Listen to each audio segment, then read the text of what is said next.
Assalamualaikum. Selamat malam, para penjelajah kegelapan. Di dunia, ada hal-hal yang tidak bisa dijelaskan dengan logika. Cerita-cerita yang tidak seharusnya didengar, tapi selalu mencari telinga untuk mendengarkannya. Di sini, kita tidak sekadar bercerita. Kita membuka pintu. Pintu yang memisahkan dunia nyata dan yang tak terlihat. Malam ini, dengarkan baik-baik. Karena kisah ini bukan sekadar horor. Ini adalah pengingat bahwa terkadang bayangan di cermin tidak selalu milikmu. Selamat datang di dunia tanpa batas antara sadar dan gila.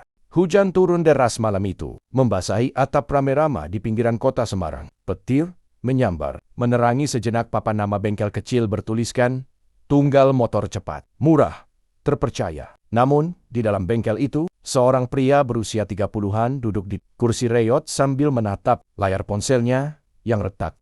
Namanya Raka. Ia dulu dikenal sebagai mekanik paling cepat di daerah itu. Tapi sejak pandemi, usahanya hancur. Utang menumpuk, leasing mengejar. Istrinya pergi membawa anak sematawayang mereka, Dira, karena tak tahan hidup pas-pasan. Kini, Raka hidup sendiri di bengkel itu, dan malam itu, ia baru saja membaca pesan dari nomor tak dikenal. Kalau kau ingin hidup mewah tanpa bekerja, datanglah ke Telaga Pengilon jam 12 malam, sendirian. Pesan itu muncul tanpa nama pengirim. Hanya tanda titik 3 di akhir. Awalnya Raka menghapus pesan itu. Tapi entah kenapa, pesannya muncul lagi. 2 kali. 3 kali. Setiap ia hapus, muncul lagi dengan tulisan yang sedikit berbeda. Kau tak perlu takut. Kau hanya perlu berani menatap matanya. Raka tertawa kecut. Matanya? Siapa? Gumamnya. Pelan, tapi dalam hati, ia tahu rumor tentang pesugihan. Nyi Blorong yang sering diceritakan warga desa dulu wanita setengah manusia. Setting a Euler, yang bisa memberi kekayaan dengan imbalan yang tidak masuk akal. Ia meneguk kopi hitam basi, menatap keluar jendela. Jam menunjukkan pukul ke-23,48. Hujan belum reda, dan entah kenapa, ia mengambil jaket, menyalakan motor bututnya, lalu melaju ke arah Telaga Pengilon, tempat yang bahkan warga setempat enggan lewati malam-malam. Telaga itu terletak di antara 2 bukit. Diselimuti kabut tebal, tidak ada penerangan. Hanya cahaya redup dari purnama yang sesekali muncul di sela awan. Raka mematikan mesin motornya di pinggir jalan, lalu berjalan kaki. Setiap langkah terasa seperti menembus dingin yang menusuk tulang. Tanah becek, daun kering menempel di celana, dan aroma lumpur bercampur amis mulai tercium. Ia sampai di tepi air yang hitam pekat. Tidak ada siapapun. Namun ketika ia menatap permukaan telaga, ada sesuatu yang aneh. Pantulannya bergerak, padahal ia berdiri diam. Raka mendekat. Pantulan wajahnya berubah menjadi seorang wanita berambut panjang, mengenakan selendang hijau tua, dan mata yang bersinar keemasan. Kau datang juga. Suaranya seperti bisikan dari bawah air, lembut tapi menggema di telinga Raka. Siapa kau? Raka mundur setengah langkah. Aku hanya pemberi jalan. Mereka memanggilku Nyi Blorong. Kau ingin kaya, bukan? Aku bisa memberi itu. Tapi, ada harga yang harus kau bayar. Raka menelan ludah. Berapa? Aku tak punya apa-apa. Kau punya sesuatu yang lebih berharga dari uang. Dira, kau akan memandikanku dengan darahmu malam ini. Setelah itu, semua yang kau sentuh akan menjadi rezeki. Raka tertawa gugup. Kau pikir aku gila? Tiba-tiba air telaga bergolak, dan dari dalamnya muncul bentuk ular raksasa dengan wajah wanita yang menatapnya dari jarak tak sampai 1 meter. Mata emasnya berkilat seperti bara api. Raka terjatuh ke belakang, tangannya tergores batu. Darah mengucur sedikit, menetes ke air. Dan saat darah itu menyentuh permukaan, suara seperti desisan ribuan ular terdengar bersamaan. Sudah, dimulai. Raka berlari. Tapi setiap kali ia menoleh, sosok wanita itu seolah muncul di setiap genangan air yang ia lewati di lumpur, di kaca helm motornya, di genangan jalan. Sampai akhirnya ia tiba di bengkel. Napas tersengal, tubuh basah kuyup. Tapi malam itu, sesuatu berubah. Ketika ia membuka laci bengkel yang biasanya kosong, di dalamnya ada setumpuk uang ratusan ribu baru. Di lantai bengkel, tumpahan oli berubah warna menjadi emas cair. Raka menatap, tak percaya. Rezeki sudah datang. Bisik suara itu lagi. Kali ini di belakang telinganya. Tinggal lihat seberapa jauh kau berani membayar sisanya. Keesokan paginya, bengkel Raka penuh pelanggan. Orang-orang datang berbondong-bondong, bahkan tanpa promosi. Semua pekerjaannya berjalan lancar. Ia beli mobil, renovasi bengkel, dan uang terus datang tanpa henti. Namun setiap malam Jumat, ia bermimpi mandi darah. Kadang di telaga, kadang di bak mandi. rumahnya sendiri, selalu dengan wanita yang sama, menyisir rambut panjangnya sambil berkata, "Sebulan sekali, Raka, mandi darahku, dan kekayaanmu akan hidup. Tapi jika kau berhenti, aku yang akan hidup darimu." Sudah 3 minggu, sejak malam di Telaga Pengilon. Raka kini bukan lagi mekanik miskin. Ia telah membeli mobil, mengganti seluruh peralatan bengkel dengan mesin baru, dan mempekerjakan 3 orang karyawan. Orang-orang di sekitar mulai heran. Tapi Raka selalu menjawab dengan enteng. Rezeki nggak harus dijelasin. Yang penting halal. Namun jauh di dalam dirinya, Raka tahu, tidak ada yang halal dalam uangnya. Karena setiap kali uang itu disentuh, kulitnya terasa dingin seperti disentuh air telaga. Dan di setiap malam Jumat, ia mendengar bunyi desisan halus di bawah lantai rumahnya. Seperti ular yang melata. Malam itu, pukul 12:10, Raka sedang menatap cermin kamar mandinya. Memandangi bayangannya yang tampak aneh, matanya terlihat sedikit kekuningan. "Raka," suara itu muncul lagi, "sudah waktunya." Raka menutup mata. "Apa lagi yang kau mau dariku? Kau harus memberi nyawa baru. Kekayaanmu butuh pengganti darah." Ia tidak mengerti maksudnya. Sampai suara itu melanjutkan, "Cari bayi yang baru lahir. Tak perlu kau bunuh. Cukup ambil tangisnya." Raka menatap cermin itu dalam-dalam. "Ambil tangisnya? Marsden, kau akan tahu. Malam ini, jam 2. Jangan lupa bawa ponselmu." Lalu bayangannya di cermin tersenyum sendiri. Meski wajah Raka di dunia nyata tidak. Jam 2:15. Raka berhenti di depan rumah sakit swasta kecil di daerah Banyumanik. Ia tidak tahu kenapa datang ke sana, seolah ada yang menuntun pikirannya. Di ruang bersalin yang remang, lampu darurat menyala. Ada seorang bayi menangis, baru saja lahir, sedang dibersihkan perawat. Raka berdiri di balik kaca, menatap lama. Tangannya gemetar. Ia mengeluarkan ponselnya lalu, tanpa sadar, menyalakan kamera video dan merekam tangisan bayi itu. Saat tangisan mencapai puncak, layar ponsel bergetar dan berubah menjadi hitam. Muncul tulisan seperti notifikasi, tapi tanpa ikon aplikasi. "Tangis diterima. Ritual berhasil." Raka menjatuhkan ponselnya, napasnya memburu. Ia menendak dan melihat genangan air hitam muncul di bawah sepatunya. Meski lantai rumah sakit itu kering, air itu berputar, membentuk wajah Nyi Blorong. "Bagus Raka, kau cepat belajar. Tangisan itu darah baru, tak perlu kau kotori tanganmu. Sekarang, pulanglah, lihat hadiahku." Ketika ia kembali ke bengkel, semua peralatan rusak yang dulu disimpan di gudang, kini berubah menjadi mesin baru. Stok oli penuh, ban minim, bahkan rekening banknya, yang baru ia cek pagi itu, tiba-tiba berisi 300 juta rupiah. Ia hanya bisa terdiam. Namun di pojok bengkel, ada sesuatu di dalam dinding. Bunyi seperti bayi menangis pelan. Nyaris tak terdengar, tapi terus-menerus. "Jangan halu Raka," katanya pada diri sendiri. Tapi makin lama bunyi itu makin jelas. Ia mendekat ke dinding yang dicat putih. Lalu dari celahnya, keluar cairan merah pekat. "Raka, mundur." "Tidak, ini cuma khayalan." Ia menempelkan telinga ke dinding, dan di balik sana, terdengar suara lembut. Tapi bukan tangisan lagi, bisikan. "Aku di sini, ayah." Raka terlonjak mundur. Ia memecahkan dinding itu dengan linggis. Di baliknya, tidak ada bayi.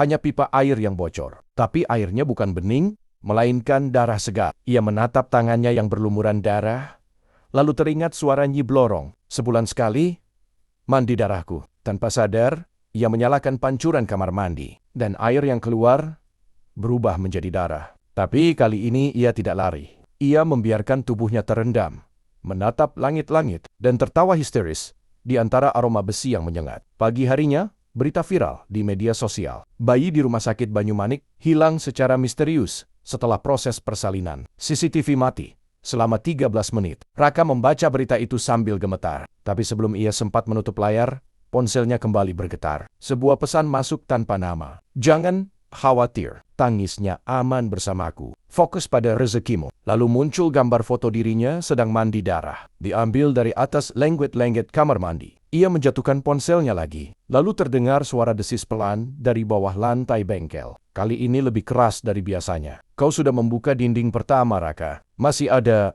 6 lagi."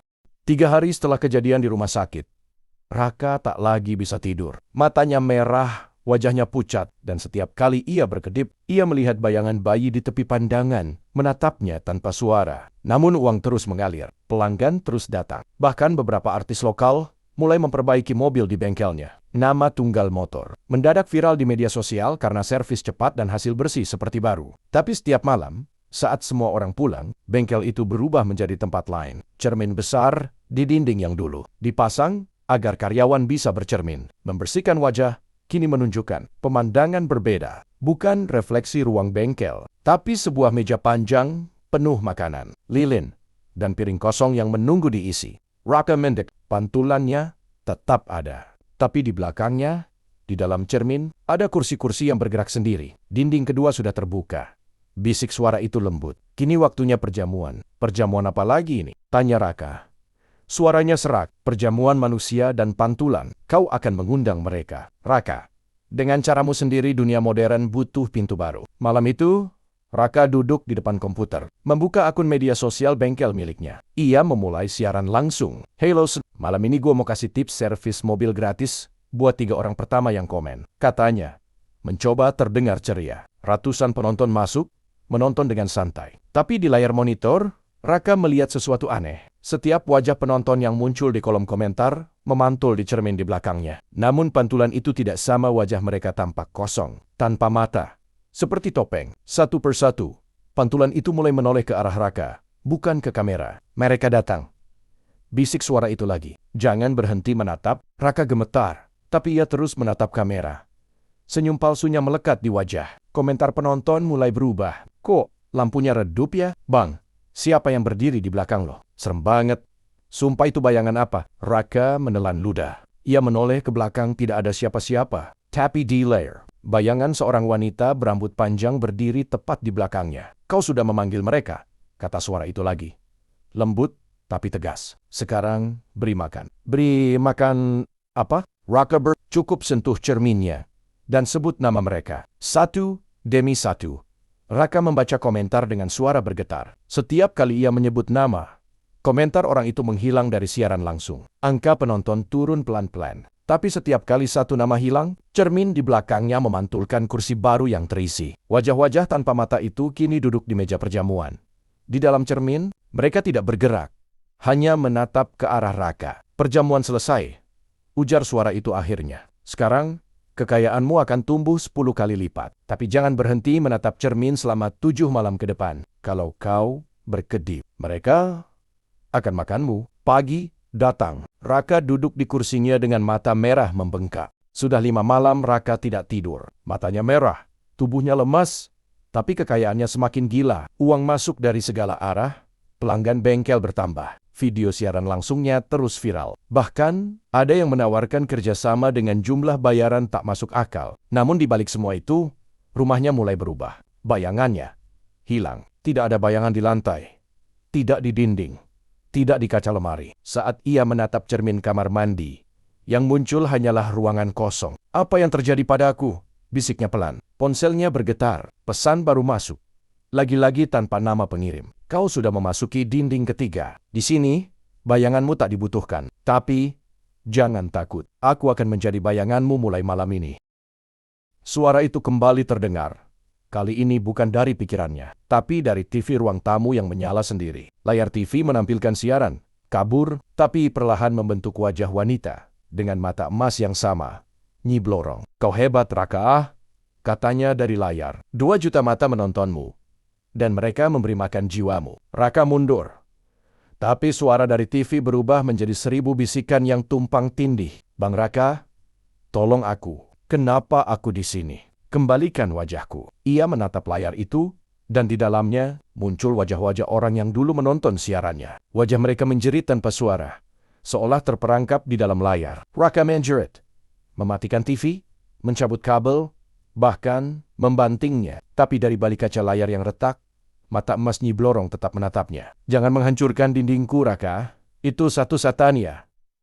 Cara aku menemuimu, tengah malam. Semua lampu di rumah padam. Raka duduk di lantai, hanya ditemani cahaya ponsel. Tiba-tiba, layar ponsel berkedip. Kamera depan menyala tanpa disentuh. Di layar, Raka melihat wajahnya sendiri. Tapi, dari belakang, ia menoleh cepat kosong. Lalu kamera berpindah ke mode video otomatis.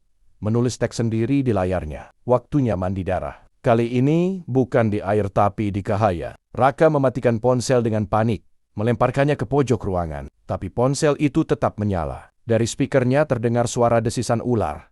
Lalu bisikan lembut, lihatlah ke jendela Raka. Di balik kaca jendela, bayangan dirinya berdiri di luar rumah, tapi versi itu tidak diam. Ia tersenyum, lalu mengetuk kaca perlahan. Tok, tok, tok. Itu bukan aku. Raka mundur. Jantungnya berdetak cepat. Bayangan itu menatap lurus, kemudian menirukan semua gerakan Raka terbalik. Saat Raka mundur, ia maju. Saat Raka menjerit, ia membuka mulut lebar-lebar. Lebih lebar dari manusia, seharusnya bisa. Kaca jendela bergetar. Dari belinya, muncul tangan pucat yang meraba ke dalam ruangan. Raka berlari ke dapur, mengambil pisau. Tapi begitu menatap pisau itu, pantulannya dibilah logam, bukan dirinya, melainkan wajah Nyi Blorong. Kau sudah tak punya bayangan, Raka, katanya lembut. Kau milikku sepenuhnya. Jam 3 pagi. Bengkel Raka terbakar. Api membubung tinggi. Tapi anehnya, tak ada bau bensin atau oli. Hanya bau logam dan garam laut. Orang-orang berkerumun menonton dari kejauhan, merekam dengan ponsel mereka. Dalam setiap rekaman video yang tersebar keesokan harinya, tampak sosok wanita berambut panjang berjalan di antara api, menggendong sesuatu di pelukannya. Banyak yang mengira itu editan. Namun salah satu karyawan yang selamat bersumpah melihat hal yang lebih aneh. Waktu api mulai nyala, bayangan Bang Raka nggak ada, tapi dari dalam cermin ruang tunggu, aku lihat dia masih berdiri di sana. Ketawa sendiri. Pagi itu, berita di media sosial dipenuhi cuplikan rekaman itu. Judulnya bervariasi. Kebakaran misterius di bengkel viral. Sosok perempuan misterius di tengah api. Pemilik hilang, tapi tertangkap kamera di dalam cermin. Sudah seminggu sejak kebakaran bengkel itu. Polisi menyebutnya korsleting listrik, tapi tidak ada kabel yang meleleh.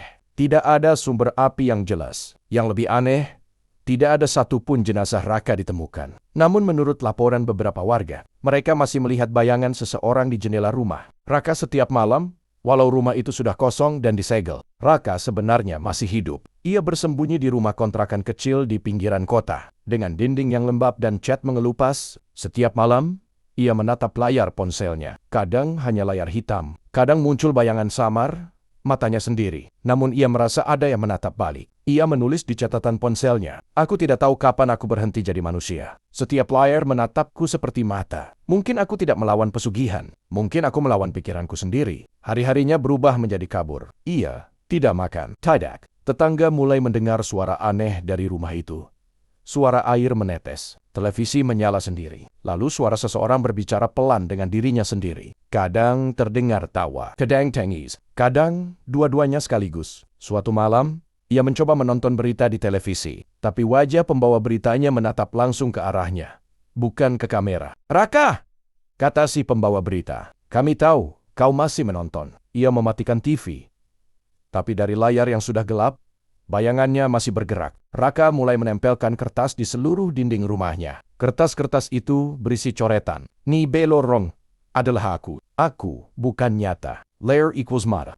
MATIITU. Restart." Semakin lama, tulisan itu menutupi seluruh ruangan. Ia bahkan menulis di cermin, di jendela, di punggung tangannya sendiri. Malam ketujuh, ia melihat sesuatu di layar. Ponsel video, dirinya sendiri, sedang menulis kalimat yang sama. Padahal ia baru saja melakukannya. Video itu direkam dari sudut kamar yang tidak memiliki kamera. Lalu muncul teks di bawah video itu. "Kau adalah layar, Raka. Aku hanya pantulanmu." Page 2. Tetangga memanggil polisi karena mendengar suara kaca pecah dari rumah itu. Saat mereka mendobrak pintu, semua dinding dipenuhi cermin kecil yang disusun sembarangan. Sudah 2 bulan berlalu sejak kebakaran itu, nama Raka menghilang dari berita. Tapi kisahnya jadi legenda urban. Pemilik bengkel yang lenyap setelah video viral. Tak ada yang tahu kemana dia pergi. Tapi Raka belum mati. Ia tinggal di sebuah rumah kosong di pinggiran kota lama. Bangunan yang dulunya kantor percetakan. Dindingnya tinggi, catnya kusam, dan di setiap ruangan ada cermin pecah menempel di dinding, seperti bekas eksperimen yang gagal. Ia berjalan tanpa arah setiap hari, memunguti potongan kaca dan menatapnya. Namun, pantulan yang ia lihat bukan wajahnya, kadang wajah anaknya, kadang istrinya, kadang dirinya yang jauh lebih tua. Mata sayu, mulut gemetar, semua bayangan ini cuma sisa dari aku yang dulu. Gumamnya lirih. Setiap malam, ia mendengar suara orang mengetuk dinding. 3 ketukan pendek, diikuti 2 ketukan panjang. Selalu dari balik dinding sebelah timur, tempat catnya paling rusak. Awalnya, ia pikir itu tikus. Tapi setelah seminggu, Suara itu mulai menirukan pola napasnya. Raka mulai menulis di buku catatan lusuh yang ia temukan di gudang. Jika bayangan tidak mengikuti, siapa yang sebenarnya bergerak lebih dulu? Mungkin aku bukan di dunia nyata. Mungkin aku di balik kaca. Suatu malam, ia terbangun dengan perasaan aneh. Udara di sekitarnya terasa tebal, seperti ruangan tertutup rapat. Ia menatap langit-langit. Semua retakan di dinding membentuk pola seperti mata. Ia berlari ke kamar mandi, menyalakan lampu, dan menatap cermin. Untuk pertama kalinya dalam berminggu-minggu, pantulannya muncul. Namun bayangan itu tidak meniru gerakannya. Raka tersenyum, tapi pantulannya tetap diam. Ia mengangkat tangan, dan pantulannya tertinggal beberapa detik, seolah berpikir. Akhirnya, bisik Raka, kau keluar juga. Pantulan itu kemudian tersenyum perlahan, dan dalam suara parau yang hampir seperti dirinya sendiri, ia berkata, kau yang keluar, Raka.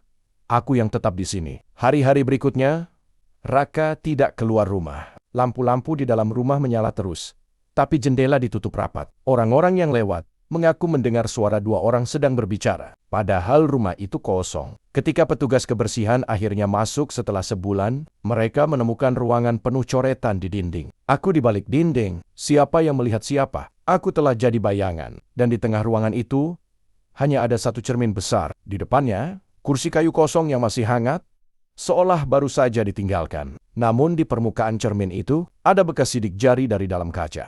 Nama Raka mulai tenggelam dari berita. Sudah setahun sejak kebakaran bengkelnya, dan semua orang menganggapnya mitos internet, pengusaha yang hilang setelah video viral. Namun bagi Dina Wirasari, jurnalis muda di portal Urban Mist, kisah itu belum selesai. Banyak yang percaya dia masih hidup, kata redakturnya, menyerahkan map lusuh berisi foto rumah kosong dan potongan artikel lama. Polisi menutup kasusnya, tapi warga masih lapor hal-hal aneh di rumah itu. Kau tahu jenis berita yang kita cari? Dina tersenyum. Kisah yang bikin pembaca merinding, tapi masih bisa dijelaskan logika. Ya, tapi hati-hati, jawab redakturnya pelan. Yang terakhir kali, liput tempat itu berhenti kerja 3 hari setelahnya. Rumah itu berada di tepi kota. Jalan sempit dengan pepohonan tinggi. Cat dindingnya kusam, jendela tertutup papan kayu. Begitu Dina melangkah masuk, udara di dalam terasa berat.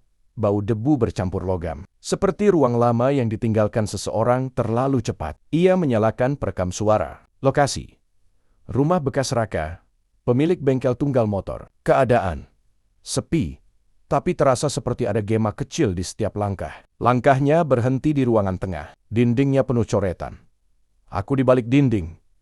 Aku telah jadi bayangan. Di tengah ruangan berdiri cermin besar, setinggi hampir 2 meter, sedikit retak di ujung kanan. Ini pasti yang disebut warga, bisiknya sambil menatap kaca itu. Ia menyalakan kamera, mencoba memotret pantulannya. Tapi anehnya, layar kamera hitam, lensa normal, lampu menyala. Tapi kamera tidak bisa menangkap bayangan apapun di depan cermin itu. Malam pertama, Dina menginap di penginapan tak jauh dari rumah itu. Ia memutar hasil rekaman suaranya, dan menyadari ada detik tambahan di akhir audio yang tidak ia buat. Dalam jeda itu, terdengar bisikan pelan. Kenapa kau menatapku begitu lama? Dina berhenti memutar. Ia pikir itu hanya gangguan teknis. Tapi rasa dingin menjalari punggungnya. Keesokan harinya, ia kembali ke rumah itu dengan rekan fotografernya, Reno. Namun begitu masuk, Reno langsung berhenti di depan cermin dan berkata pelan. Kacanya kayak bernafas.